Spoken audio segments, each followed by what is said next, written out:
నాటుకోడి పులుసు చూస్తుంటేనే నోరూరిపోతుంది కదా. గారె, దోశ, పూరి, చపాతీ, రైస్ ఐటమ్స్ దేంట్లోకైనా చాలా బాగుంటుంది. ఒక్కసారి ఇలా ట్రై చేసి చూడండి. కుక్కర్లో 2 స్పూన్ల ఆయిల్ వేసి ఒక మీడియం సైజ్ ఉల్లిపాయని కట్ చేసి వేసుకోవాలి.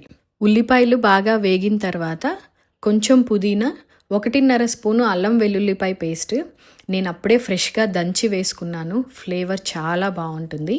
తర్వాత పసుపు, ముందుగానే కడిగి పెట్టుకున్న చికెన్, 1 స్పూన్ వరకు క్రిస్టల్ సాల్ట్ వేసి బాగా కలిపి మూత పెట్టుకోవాలి. చికెన్లో నుండి నీళ్లు ఊరుతాయి కదా, అవన్నీ బాగా ఇంకిపోయి చికెన్ అంతా బాగా ఫ్రై అవ్వాలి. ఇప్పుడు మసాలా కోసం ఒక మిక్సీ జార్లో 2 స్పూన్లు ధనియాలు, 5-6 లవంగాలు, 2 ఇంచుల చెక్క, పావు చిప్ప ఎండు కొబ్బరి, 4-5 జీడిపప్పు వేసి మెత్తగా పేస్ట్ లాగా రుబ్బుకోవాలి.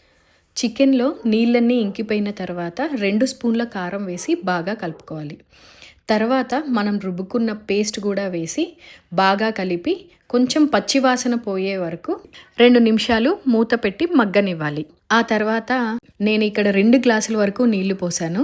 లేదా మీరు ముక్క మునిగే వరకు నీళ్లు పోసి మూత పెట్టి మీడియం ఫ్లేమ్లో 5 విజిల్స్ రానివ్వాలి. ఇలా చేయటం వల్ల గ్రేవీ అంత పల్చగా లేకుండా అలా అని థిక్గా లేకుండా కన్సిస్టెన్సీ చాలా బాగుంటుంది. ప్రెషర్ అంతా పోయిన తర్వాత మూత తీసి చూడగానే వేడిగా ఘాటుగా నాటుకోడి పులుసు రెడీ అయిపోయింది.